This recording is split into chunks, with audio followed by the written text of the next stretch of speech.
Today, a tavern is a quaint name for a neighborhood bar. But taverns played a vital part in America's history. While most historic taverns are long gone, many still remain in Cumberland County, Pennsylvania, as private homes, bed and breakfasts, and even museums. To remember is to come off the highway and step into the past.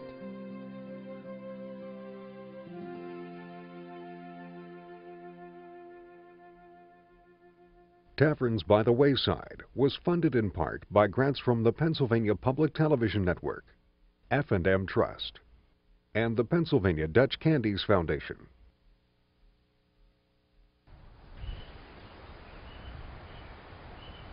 As Americans, we cherish our young history, a story of manifest destiny, the assumption of our divine imperative to move west. The yearning for what's across the river and over the mountain distinguishes what it means to be an American.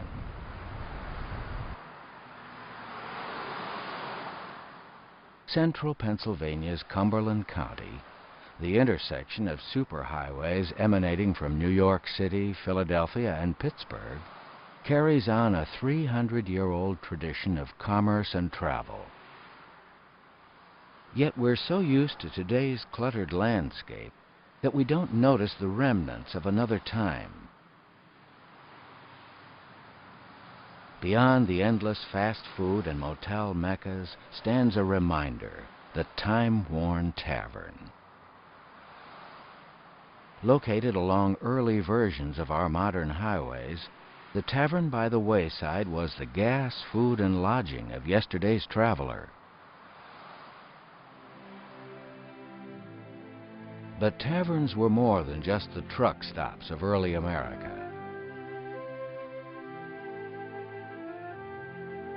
They were the meeting place of ideas and opinions, the crossroads of cultures, languages, and races, and the hub of early American communities.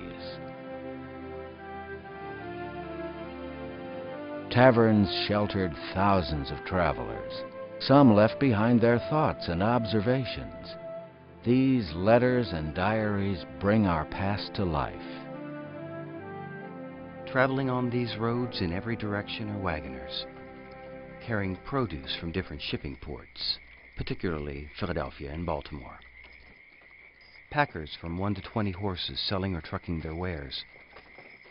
Families were moving further back in the country, some with cows, oxen, horses, sheep, and hogs, and all their farming implements. Some with wagons, some with carts, and some on foot. Fortescue Cumming, 1807. Who were these men and women? Where were they going, and what did they see on their various ways? What distant light did they seek in the night's darkness?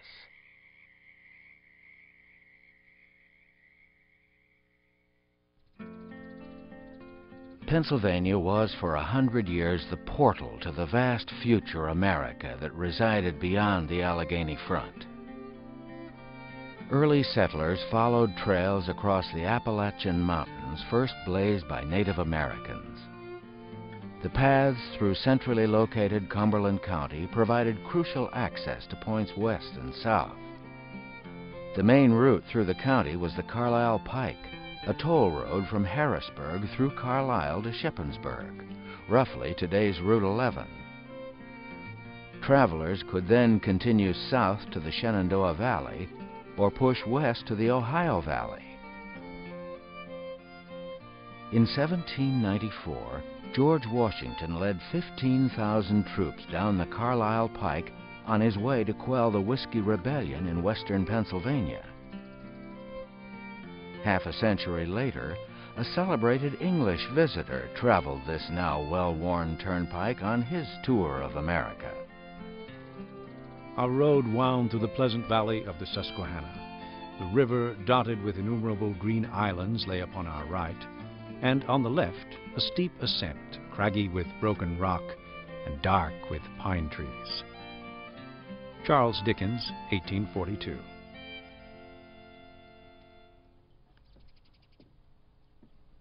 travelers heading west on the Carlisle Pike began their journey through Cumberland County at the banks of the Susquehanna River. Beyond lay a daunting but beautiful stitch of ascending mountain road. Through these few gaps and down a thin southwesterly valley came Quakers and Mennonites, Catholics and Puritans, Royalists and Patriots, the rich and the poor. There were those looking for adventure and those seeking new lives where it might be different and better. What stood between their present and future was a long and treacherous journey. Set off for the North Mountain, which we find so bad we are obliged to foot it up, and could compare ourselves to nothing but a parcel of goats. The roads so very bad and so very steep that the horses seem ready to fall backwards. Mary DeWeese, 1787. Dependent on weather, terrain, and the stamina of animals, a good day's progress was 15 to 20 miles. Commercial coaches covered greater distances by changing horses at determined intervals or stages along the route. By 1825, road improvements made it possible for stage coaches to make the trip from Harrisburg to Pittsburgh in fewer than 4 days.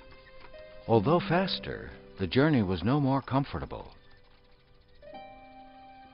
In 1837, Count Francesco Arese wrote of his stagecoach trip, "To the charm of the roadway must be added that of the stages, into which are packed several unhappy travelers, who are just as comfortable as anchovies in a keg."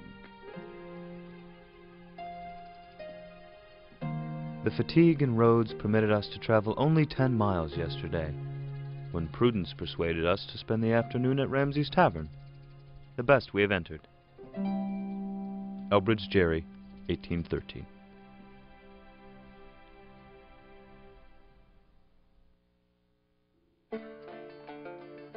Between 1750 and 1840, the first great era of road building in the United States, there were thousands of petitions for tavern licenses in Cumberland County. On Walnut Bottom Road, a 19-mile stretch between Carlisle and Shippensburg, 15 taverns operated in 1825 alone. In every town, a stranger is astonished to find so many taverns. You need never inquire where there is a tavern, for you may, at a great distance, see the large signs projected out into the highway, apparently half across it. Henry Ellsworth, 1811. It was in these taverns that travelers sought a meal, a drink, and a night's rest on their arduous journey. I found a sort of tavern, or whiskey house, where I stopped, having traveled 18 miles. Here I could wet my whistle and procured pork and cucumbers, which tasted well to a man half famished as I was. John May. Upon arrival, guests were greeted by the welcome sounds of the squeak of husking corn, the dull clatter of kitchenware, and the hiss of the bubbling stew pot. Traveling west from Carlisle, Fortescue Cumming stopped at Cumberland Hall, a popular spot on the Walnut Bottom Road. At 11 o'clock, I stopped and breakfasted at a large tavern on the right, 7 miles from Carlisle. I got coffee, bread and butter, eggs, and excellent honey in the comb, for which I was charged only 19 cents. My landlord presented me one of the largest and finest apples I had ever seen. It was the produce of his own orchard.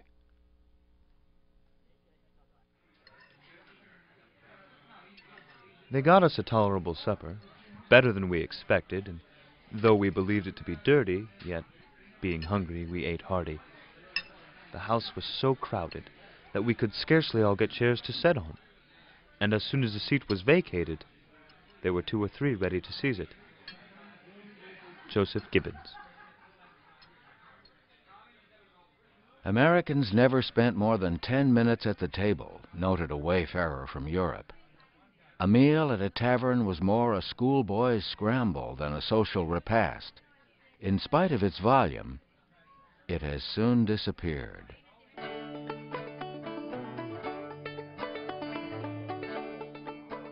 Dear Elizabeth, there was a cockfighting in the house last night, and a great many of the finest young men in town got so intoxicated as to be unable to get home without assistance. Margaret Van Horn Dwight, 1810. Tavern life revolved around the bar room.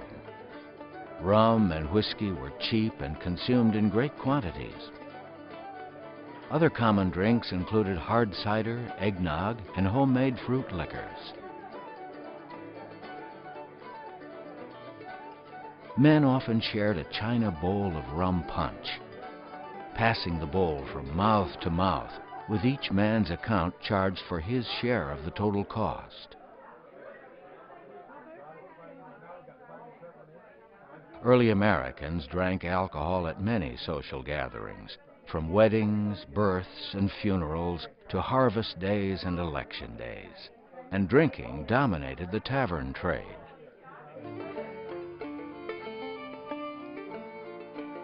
There was never, at any hour of the day, a scarcity of loungers in the spacious bar, or a cessation of the mixing of cool liquors. But they were a merrier people here, and had musical instruments playing to them at night. Charles Dickens.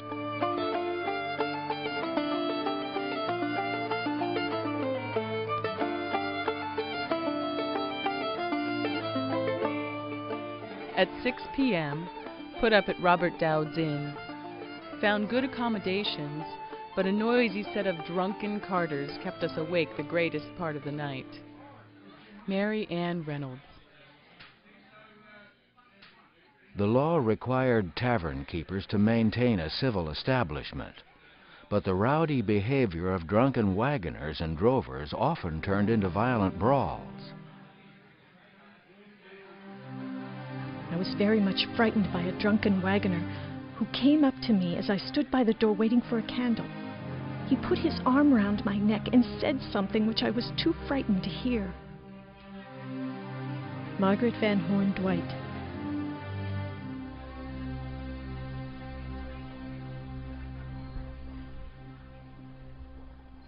Wishing to go to bed as soon as possible, we requested to be shown to our room. We slept very soundly till morning, when we found we had passed the night amongst the whole family, men, women, and children, who had occupied the other beds, and who had come up after we had been asleep. Francis Bailey. Accommodations for the night were austere. No privacy, little warmth.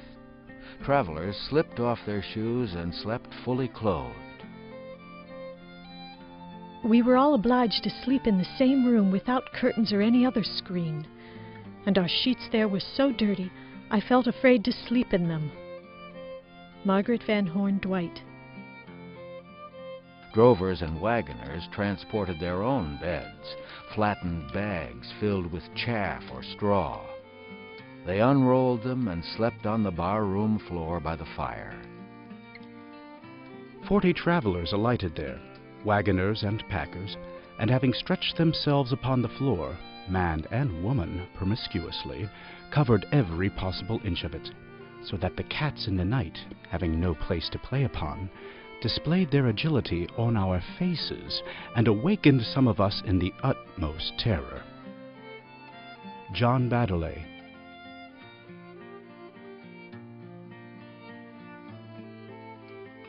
I was initiated into the ancient and no doubt respectable custom of sleeping under the bed. Thomas Lippincott.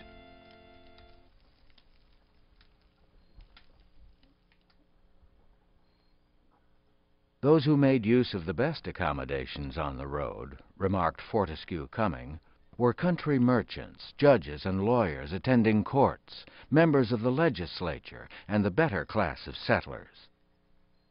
The most fashionable tavern in Carlisle, the Sorrel Horse, boasted an elegant ballroom, a handsome dining room, and comfortable lodgings. Like other aspects of American life, taverns reflected the influence of money and status. I hastened to Foster's Sorrel Horse, to which I had been recommended as the best inn. I asked if I could have a bed that night, and was answered rudely by an elderly man in the bar who I took for the landlord. After he had eyed me with a contemptuous scrutiny, he said that I could not have a room. The house appeared a little would-be stylish, and I was afoot, so not of consequence enough for Mr. Foster. Fortescue coming.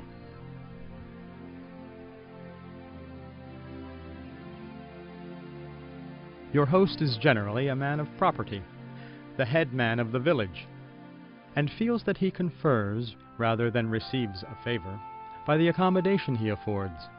And rude as his establishment may be, he does not perceive that you have the right to complain. Morris Burbeck. The tavern keeper bore responsibility for you and your goods, horses, and livestock. While a tavern in town needed access to a stable and granary, the rural tavern operated like a farm, growing crops to feed travelers and their animals, and often included a blacksmith forge and wagon maker's shop.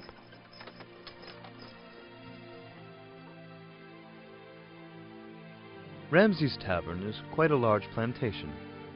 His house is neat and handsome, and within the circuit of a mile he has a tannery, flour mill, and some others. More than 20 persons are constantly employed in his service, and one is a blacksmith, for his own and travelers' convenience.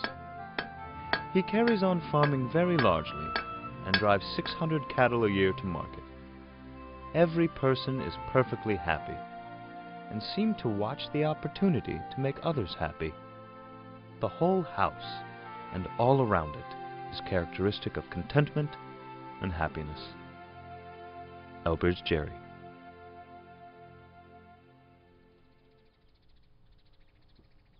In rural areas, taverns supplied multiple functions: post office, store, doctor's office, jail, and courthouse.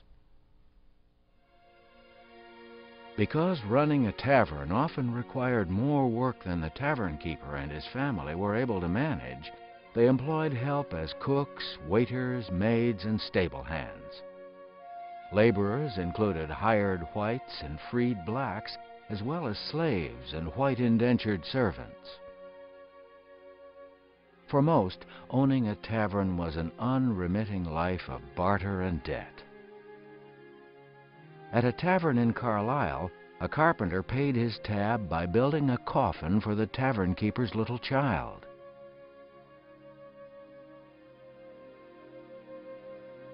Licenses often changed hands, and many owners were forced to rent or sell off their tavern property.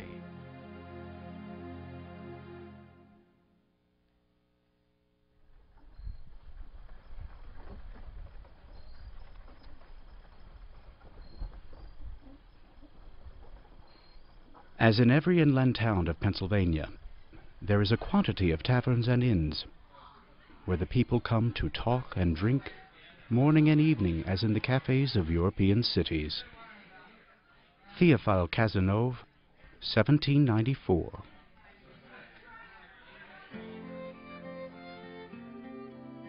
Not only did travelers carry their belongings, they carried the news of their world, and everywhere they stopped, they were asked to tell. The tavern became a center of the early American community, where local residents gathered to meet visitors and discuss the affairs of the day.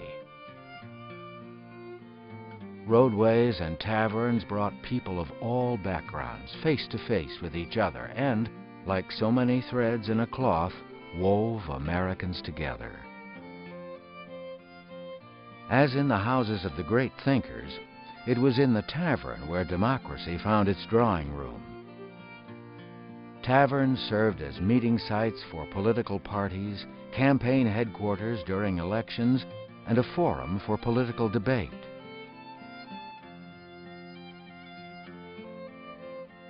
Even two men cannot drink half a gill of whiskey without discussing a point in politics, to the great improvement and edification of the bystanders. Peter Muhlenberg. On October 1st, 1808, at the Eagle and the Harp in Carlisle, cabinet maker Joseph Logue began arguing politics with tavern keeper Thomas Mitchell. Each fiercely stated his opinion. The dispute escalated when Logue called Mitchell a liar and further defended his point by hitting him with a chisel. We must wonder how much of America was, and perhaps still is, hashed out in a tavern over the contents of a rum barrel.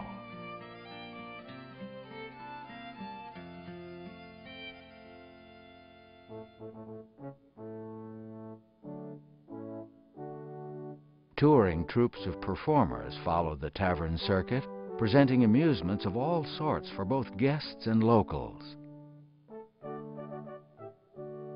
The public are respectfully informed that Mr. Rainey, the justly celebrated performer from Europe, will commence at the large room. He assures the public that in addition to his display of ventriloquism and imitations of all kinds of birds and beasts, he will bring forward a wonderful curiosity so much talked of in London, Edinburgh, and Glasgow. Crowds gathered to see exhibitions of the exotic and extravagant.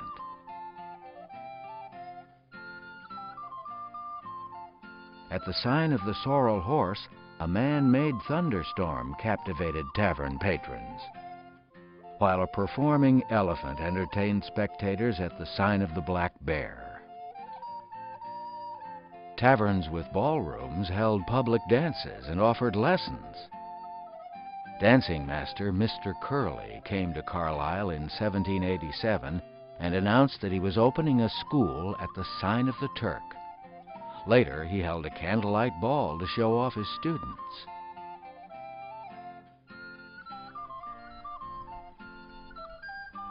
"9 miles from Carlisle, we stopped for dinner. Weekly's Tavern on the Walnut Bottom Road near the foot of the South Mountains, of which we had a beautiful view, and our view was equally pleasing in the interior of the house, where were a number of fine young damsels whose rosy cheeks I considered an indication of a healthy country." John Mellish.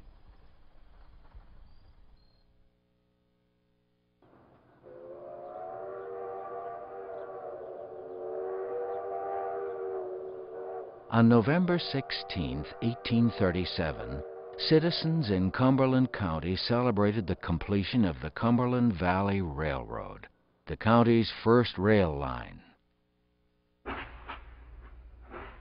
The railroad allowed passengers and freight to travel through Cumberland County in an amazing 4 hours. Passengers heading east from Cumberland County could arrive in Philadelphia by the end of the same day. Within a few short decades, more people would come through the area on trains than ever traveled the old turnpikes. When the railroad bypassed popular taverns in Cumberland County, it brought about an end to the traditional tavern which had sheltered generations of travelers.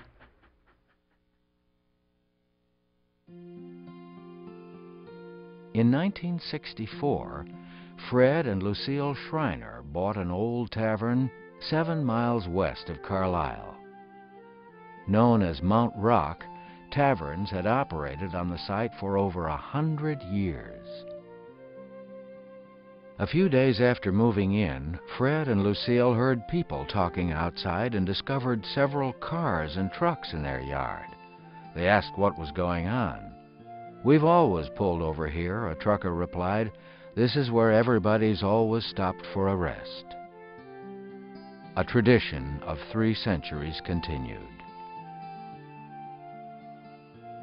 Today, the Shriners occasionally invite friends to Mount Rock for a tavern meal, to celebrate and remember those who came before.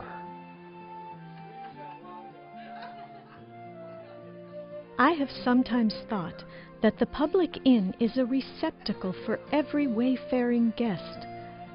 Where it often happens when one has made his exit, another arrives of quite an opposite character. The respectful proprietor of the hospitable house accommodates himself with amazing facility to the humor of each. Sally Hastings, 1800.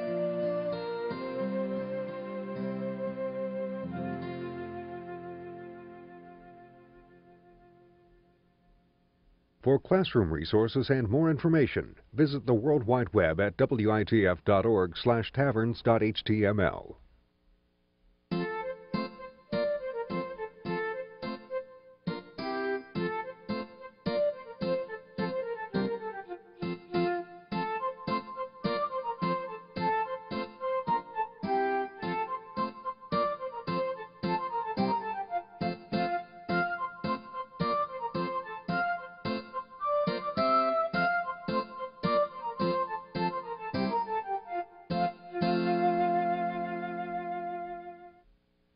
Taverns by the Wayside was funded in part by grants from the Pennsylvania Public Television Network, F&M Trust, and the Pennsylvania Dutch Candies Foundation.